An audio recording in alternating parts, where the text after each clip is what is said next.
नमस्कार, मैं हूं आपके साथ मनीषा सिंह और आप देख रहे हैं बीपी गंगा। सीधे आपको लिए चलते हैं मथुरा, जहां सीएम योगी लोगों को संबोधित कर रहे हैं। और हमें फिर से अपने तीर्थों के विकास के लिए कार्य करना है।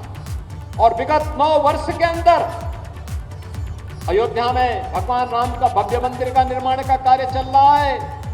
केदारनाथ में केदारनाथ धाम, और भाइयों बहनों महाकाल में महालोक का निर्माण भी हो रहा है। गुजरात के सोमनाथ में सोमनाथ धाम के पुनरुद्धार का भव्य कार्यक्रम चल रहा है। देश के अंदर अन्य अनेक क्षेत्रों में इस प्रकार के भव्य कार्यक्रम एक तरफ चल रहे हैं, वहीं इंफ्रास्ट्रक्चर डेवलपमेंट के कार्यक्रम भी किस युद्ध स्तर पर चल रहे हैं। Highway, railway, expressway, waterway, airport, ये सभी सुविधाएं बहुत शीघ्र हम लोग मथुरा वृंदावन के लिए हेलीकॉप्टर की सेवा प्रारंभ करने जा रहे हैं, जिससे लोग आसानी से आगरा से भी और नोएडा, ग्रेटर नोएडा से भी दिल्ली से यहां जुड़ सके, लोग आ सके। ये सेवाएं लोगों की सुविधा के लिए। आज देश के अंदर इस क्षेत्र में व्यापक परिवर्तन हुआ है। कल्पना करिए, जब 1947 से 2014 तक देश के अंदर मात्र 74 एयरपोर्ट बने थे, और 14 से लेके 22 के बीच में, 23 के बीच में 74 नए एयरपोर्ट बनाए गए प्रधानमंत्री मोदी जी के नेतृत्व में। याद करिए, उत्तर प्रदेश में 1947 से लेके 2017 तक मात्र 12 गवर्नमेंट मेडिकल कॉलेज बन पाए थे, और 2017 से लेके 2023 के बीच में उत्तर प्रदेश के अंदर अब तक 59 मेडिकल कॉलेज बन चुके हैं, और बहुत शीघ्र 1 डिस्ट्रिक्ट 1 मेडिकल कॉलेज की तरफ हम बढ़ जाएंगे। 1947 से लेकर के 2014 तक देश के अंदर मात्र 6 एम्स बने थे, और 2014 से लेके 2022-23 के बीच में 22 एम्स का निर्माण देश के अंदर हो चुका है। भाइयों बहनों, हर एक क्षेत्र में देश ने नई प्रगति की है, एक नई उड़ान भरी है। तो गरीब कल्याणकारी कार्यक्रम के साथ जो एक नया रिकॉर्ड बनाया है, दुनिया के अंदर जो कहीं नहीं हुआ, वह भारत ने गरीब कल्याण के क्षेत्र में करके दिखाया है। आपने देखा होगा, कोरोना जैसी महामारी के दौरान दुनिया जब पस्त थी, असमंजस की स्थिति में थी, मोदी जी नई नई योजनाओं को बना रहे थे। कहीं वैक्सीन का निर्माण, कहीं पे नेशनल एजुकेशन पॉलिसी को बढ़ाना, और गरीब कल्याण के लिए भी अनेक योजनाएं चलना, मजदूरों को भरण पोषण भत्ता देना, गरीबों को राशन की सुविधा का लाभ देना, उज्ज्वला योजना के लाभार्थियों को उस कालखंड में फ्री में रसोई गैस के सिलेंडर उपलब्ध करवाना, जनधन अकाउंट धारी हर माता के खाते में सीधे पेमेंट आना, बड़े पैमाने पे कार्य हुआ। भारत अकेला देश है। भाइयों बहनों, आपके सामने मुझे बोलने में कोई संकोच नहीं। एक भारत है। कोरोना कालखंड में लगातार 3.25 वर्ष से अपने लोगों को, 80 करोड़ लोगों को फ्री में राशन की सुविधा का लाभ दे रहा है, और दूसरी तरफ पाकिस्तान है, उसकी दरिद्रता पर दुनिया आज हंसती है। वहां 1 जून रोटी के लिए किस प्रकार से छीना झपटी हो रही है, यह भी आपके सामने दृश्य है, दुनिया के सामने दृश्य है। 140 करोड़ लोग खुशहाली से भारत का निर्माण और एक नए भारत को देख रहे हैं। जब भारत अपनी आजादी का अमृत महोत्सव मना रहा था और आजादी के अमृत काल के प्रथम वर्ष में प्रवेश किया, उस समय भारत के साथ 2 बड़ी उपलब्धियां जुड़ी। एक, जिस ब्रिटेन ने भारत पर लगभग 200 वर्षों तक शासन किया, उसे पछाड़ करके भारत दुनिया की 5वीं बड़ी अर्थव्यवस्था बनता है। और दूसरा, G20 के देशों की अध्यक्षता भी प्रधानमंत्री मोदी जी के नेतृत्व में भारत कर रहा है। और दूसरी तरफ पाकिस्तान जब अपनी आजादी का अमृत महोत्सव मना रहा है, तो भाइयों बहनों, उस समय पाकिस्तान के सामने भोजन के लाले पड़ रहे हैं, किस प्रकार से छीना झपटी और ये गली मोहल्ले आपको याद आ रहे होंगे इस समय। और ये दृश्य दिखाता है कि जैसी करनी वैसी भरनी। उसने जैसा किया है हिंदुस्तान के लिए, आज उसका फल भोग रहा है। अपने पापों को फसल काटने के लिए वो मजबूर है।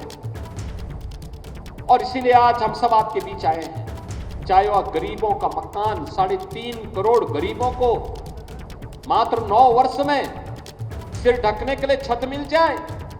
उत्तर प्रदेश में 54 लाख गरीबों को एक आवास मिला है। देश के अंदर 12 करोड़ गरीबों को फ्री में शौचालय, उत्तर प्रदेश में 2 करोड़ 61 लाख गरीबों को फ्री में शौचालय की सुविधा का लाभ मिला है। हर गरीब को फ्री में स्वास्थ्य बीमा का कवर मिलना, तीर्थ स्थलों का विकास होना, रोजगार की नई संभावनाओं को विकसित करने के लिए जो कार्यक्रम हुए हैं, किसानों को किसान सम्मान निधि के साथ जोड़ने का जो कार्य हुआ है, दुनिया के अंदर कहीं नहीं हुआ। फ्री वैक्सीन अकेले भारत ने अपने नागरिकों को दिया, अमेरिका ने भी इतनी वैक्सीन अपने देश में नहीं दे पाया। और इसलिए भाइयों बहनों, यह 9 साल बेमिसाल है।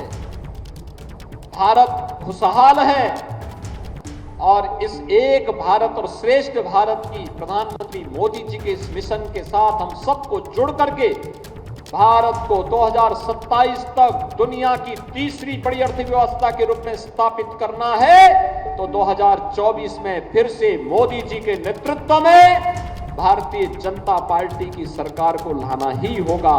यह देश के हर नागरिक का संकल्प होना चाहिए। यह मथुरा वासियों की जिम्मेदारी होनी चाहिए, ब्रज क्षेत्र के निवासियों की जिम्मेदारी भी होनी चाहिए।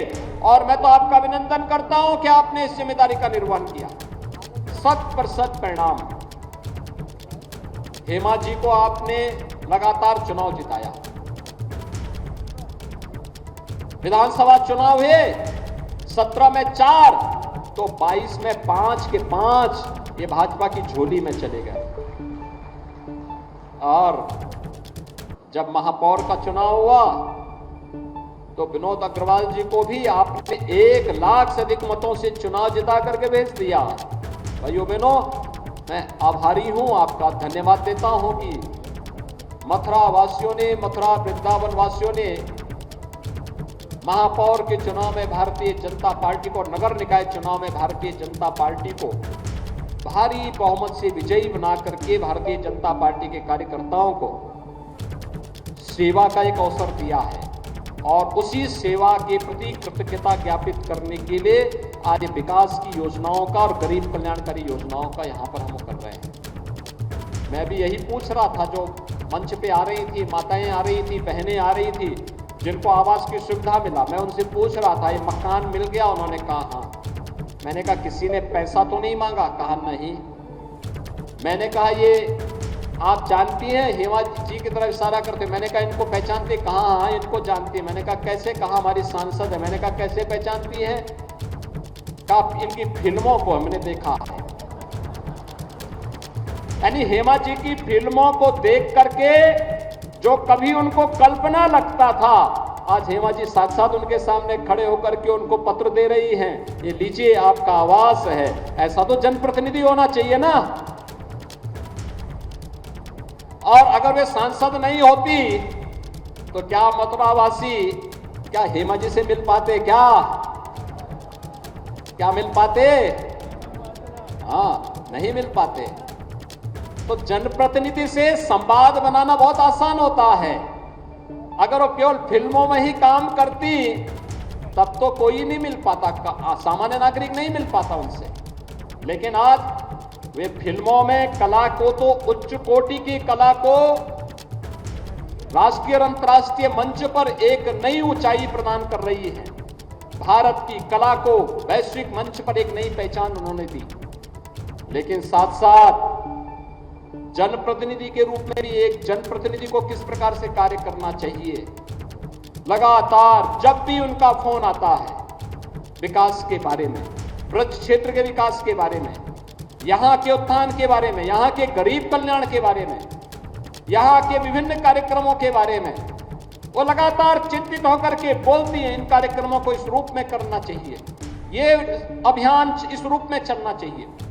और मुझे बहुत अच्छा लगता है कि जनप्रतिनिधियों के साथ संवाद, सभी हमारे विधायकों के साथ, विधान परिषद सदस्यों के साथ, महापौर के साथ, सबके साथ बेहतर समन्वय करके विकास के बारे में चिंता, हमारे सांसद, हमारे विधायक, हमारे विधान परिषद सदस्य, हमारे महापौर, हमारे चेयरमैन, ये सभी लगातार विकास के बारे में चिंता करते हुए लगातार उसके लिए अपनी ओर से प्रयास करते हैं, सरकार से पहल करते हैं, विकास के लिए पैसा लाते हैं। और ब्रज तीर्थ विकास परिषद इन सब के साथ मिलकर के यहां के समग्र विकास के लिए निरंतर आगे कार्य कर रहा है, एक नई पहचान दिला रहा है ब्रज क्षेत्र को, और ब्रज क्षेत्र को उसकी पहचान दिलाना ही पड़ेगा, इसको दिलाना पड़ेगा। दुनिया आती है, यहां दुनिया आती है, प्रतिवर्ष करोड़ों की संख्या में लोग आकर के बड़ी श्रद्धा के साथ आते हैं। उस श्रद्धा को सम्मान देना पड़ेगा,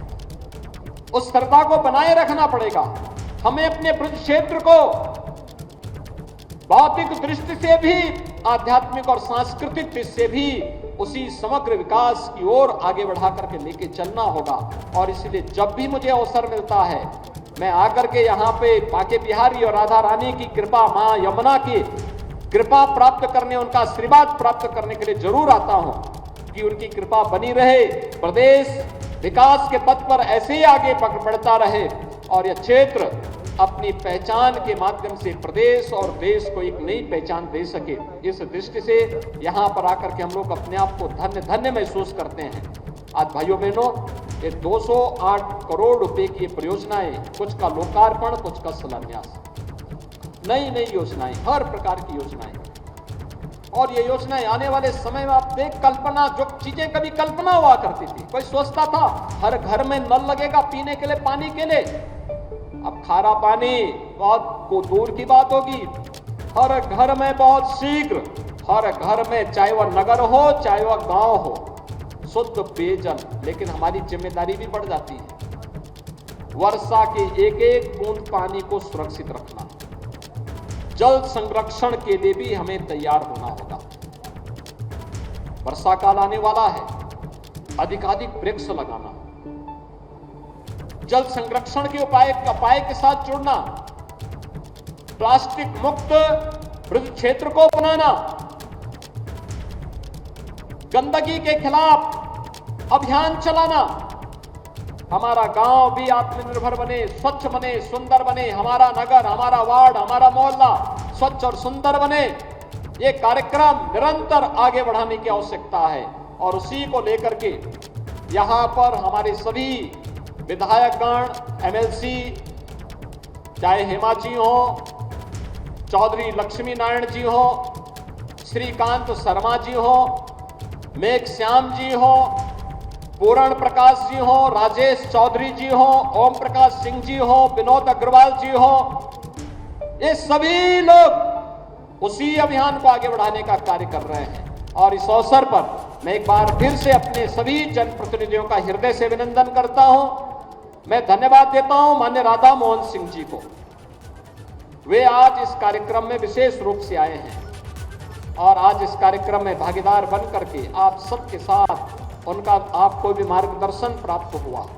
हमारे क्षेत्रीय अध्यक्ष, हमारे यहाँ के अन्य पदाधिकारीगण, सभी लोग, संगठन के पदाधिकारीगण मिलकर के सभी लोग इन कार्यक्रमों को सफलता की नई ऊंचाई तक पहुंचाने का कार्य कर रहे हैं। मैं इस अवसर पर एक बार फिर से आप सबको इन सभी योजनाओं का हृदय से बधाई देता हूं। महापौर के चुनाव में जो समर्थन आपने दिया उसके लिए भी आपको हृदय से धन्यवाद देता हूं और आपको इस बात के लिए आश्वस्त करता हूं कि प्रधानमंत्री मोदी जी के मार्गदर्शन और उनके नेतृत्व में हमारा ब्रज क्षेत्र द्वापर युग की उस संकल्पना को एक बार फिर से साकार करने के लिए पूरी प्रतिबद्धता के साथ कार्य करेगा। आप सबके प्रति मेरी शुभकामनाएं।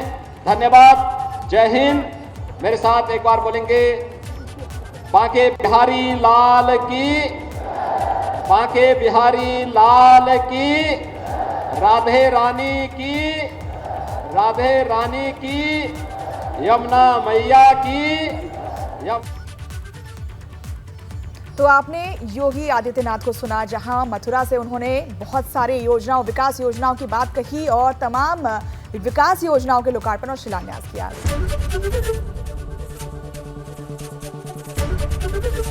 एबीपी गंगा, खबर आपकी, जुबान आपकी।